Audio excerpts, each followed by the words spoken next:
What if I told you that the rules of the financial game you play every single day weren't written for your benefit?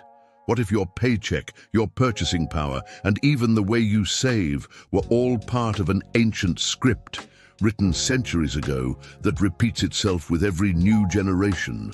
Most of us were taught from a young age to work hard, save money, and pay our bills. We believe the financial system is a neutral force, a fair playing field where the hardest worker wins. But if you look closely at the history of every empire, every crisis, and every revolution, you'll see something very different. You'll see a series of tricks, mechanisms, and strategies that governments and financial elites have used and still use to consolidate power and wealth, keeping the majority of the population in a cycle of dependency. And the most shocking part, these tricks aren't new. They're recycled, repackaged, and sold with new names. But their essence is the same: to transfer wealth from the bottom to the top. Today, we're going to uncover 5 of these mechanisms, showing you how history repeats itself, and more importantly, we'll help you understand how you can protect yourself and start building your own freedom. Stick around until the end, because the last point might be the most important of all. The first pain so many of us feel is the oldest of them all, yet it's the least understood. It's that feeling that even as your paycheck gets bigger, your life isn't getting any better. The money in your pocket buys less than it did 5 years ago. This has a name: inflation. But inflation isn't just a random economic phenomenon. More often than not, it's a tool. Think about ancient Rome. At the height of its power, the Roman Empire used silver and gold coins. The minting was controlled, and the value of the coin was guaranteed by its weight in precious metal. But over time, the empire began to face massive military expenses. The emperor's solution: reduce the amount of silver in the coins.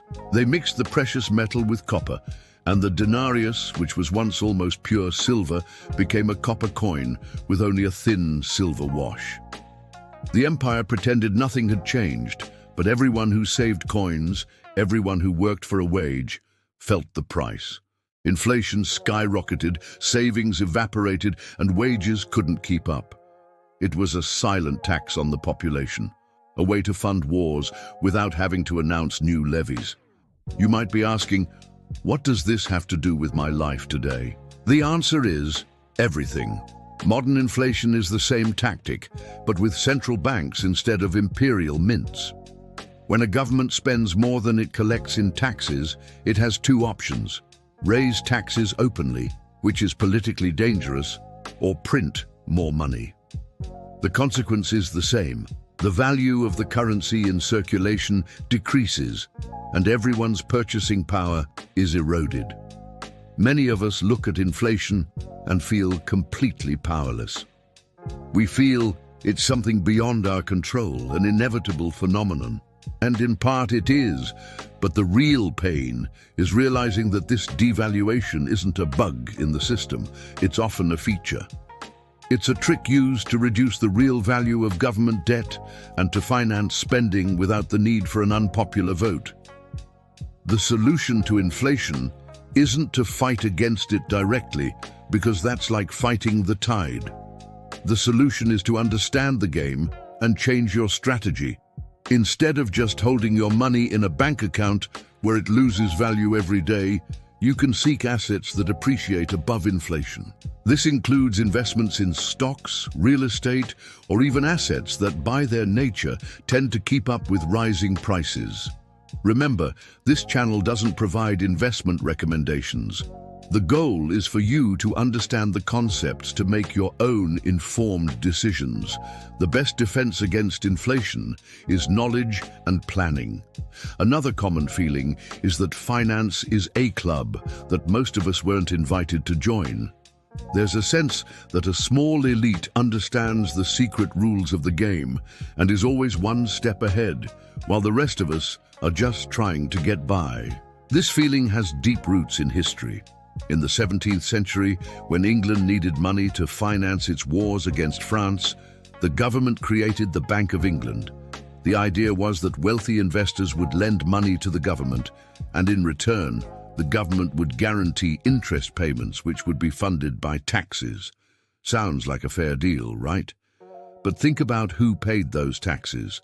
It was the common citizens, through taxes on consumer goods like salt, beer, and textiles. In other words, the rich lent money to the government and received guaranteed interest. And who paid that interest? The poor, through higher taxes. The system was, in its essence, a mechanism for transferring wealth, disguised as national finance. That feeling of being outside the club is real. We saw it today in phenomena like the bailouts during the 2008 financial crisis. Banks made risky bets, but when the system almost collapsed, who paid the bill? Taxpayers, through multi-billion-dollar government rescues. Who benefited afterward? The very same banks, which emerged from the crisis even larger and more concentrated. The trick was simple: privatize the profits and socialize the losses. The impression is that the system protects itself, not you. We can't get into the club through the front door, but we can create our own. The real solution isn't to complain about inequality, but to understand how it works. The first step is education. Most people feel they don't know enough about finance, so they shy away from the topic. But financial knowledge doesn't have to be a secret. Today, with the internet, knowledge is more accessible than ever. That's why channels like this exist. Our mission is to demystify these concepts so more people can understand the game. The second solution is participation. Understand the mechanisms of the market and start investing, even with a small amount. Not to get rich overnight, but to start participating on the side of the investors, not just the side of the taxpayers. You don't need a fortune to start.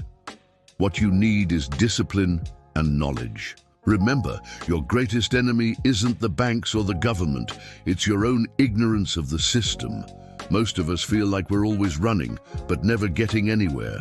The paycheck comes in, but before you know it, it's already committed to bills, debts, and taxes. The feeling is that no matter how hard you work, the system always finds a way to take more from you. History shows that this is a very old tactic. In the Middle Ages, monarchs used forced loans to finance their wars and palaces. They pressured wealthy merchants to lend money to the crown, promising future repayment. Of course, these loans were not voluntary, and often repayment came late, in devalued currency, or simply never happened. Today, this trick manifests in more subtle but equally effective ways. Public debt is one example. Governments accumulate enormous debts, promising the money will be used for infrastructure, healthcare, or education. And in part, it is. But when the bill comes due, the government doesn't cut spending on benefits for large corporations. It raises taxes, inflates the currency, or cuts social benefits. The pain is that the debt seems to be for the people, but the burden of repayment falls on the shoulders of working individuals, while the profits go to the bondholders. In addition, we have hidden taxes. Instead of raising income tax directly, governments can raise taxes on fuel, electricity, or use inflation to increase the tax you pay invisibly. You earn more nominally, but the tax on your income has actually grown because the values aren't adjusted for inflation. The first solution to the pain of debt is self-knowledge. You need to understand where your money is going. Most people live in financial darkness. They know they spend, but they don't know exactly what on. The first step is to create a personal budget, a map of your money. This isn't about cutting expenses, but about taking control. The second solution is discipline. Start paying down your high-interest consumer debt, and most importantly, build a safety cushion, an emergency fund. Having that money set aside gives you bargaining power and frees you from the cycle of needing high-cost credit. The discipline of saving and investing, even a little, is your greatest tool of resistance. It's the most direct way of saying, I will not be a victim of the system. One of the most common complaints is the feeling that the financial world is intentionally complex. The tax code is thousands of pages long. Financial instruments have names that sound like something out of a sci-fi movie, and economic news seems written in an alien language. This complexity is no accident. It's a trick. In ancient Rome, devaluing the currency was a physical sign. You could see the copper in the coin and realize the deception. Today, devaluation is hidden in financial statements, acronyms, and obscure monetary policy programs. Complexity has become a camouflage. When you can't follow the flow of money, you can't resist the transfer of wealth. Ignorance about how the economy really works is the most powerful trick of all. Many people accept inflation as natural, taxes as inevitable, and financial bailouts as acts of mercy. And deep down, that's exactly what the system wants you to do. The answer to complexity is simplification. You don't need an economics degree to understand the basics. Start with the simple. Learn the most important concepts: what a stock is, what an investment fund is, how inflation works, what taxes are.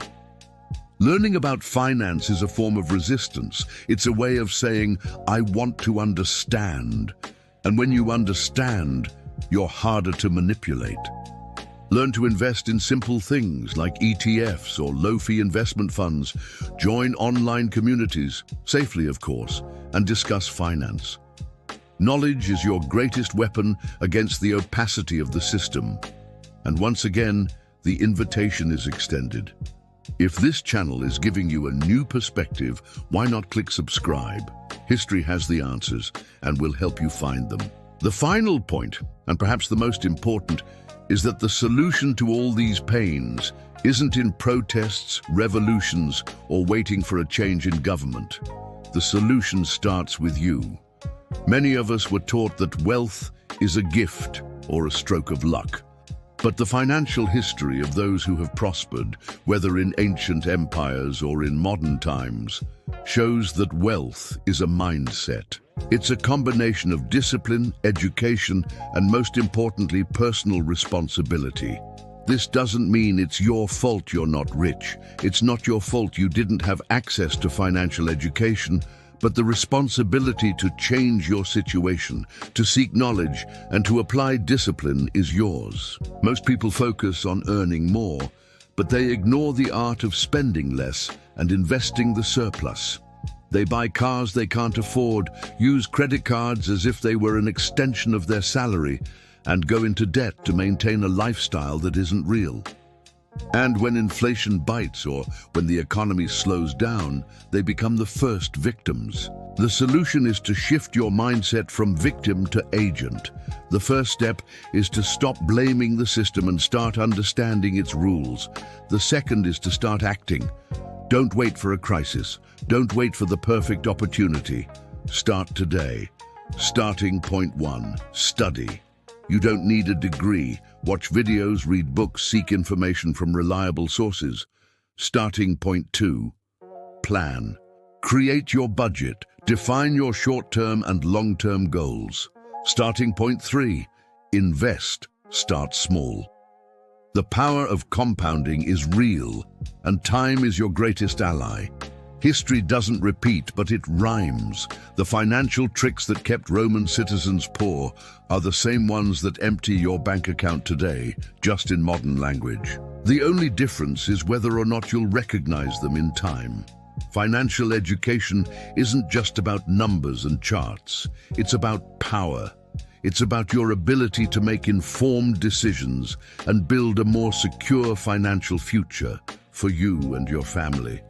The system may have been created without you, but you are not obligated to submit to it. You have the power to change the game. If this video gave you a new perspective on money and history, don't forget to click like. To not miss the next chapters of this journey, activate the bell and share this video with those who need this message. History has the answers, and now you know where to look for them.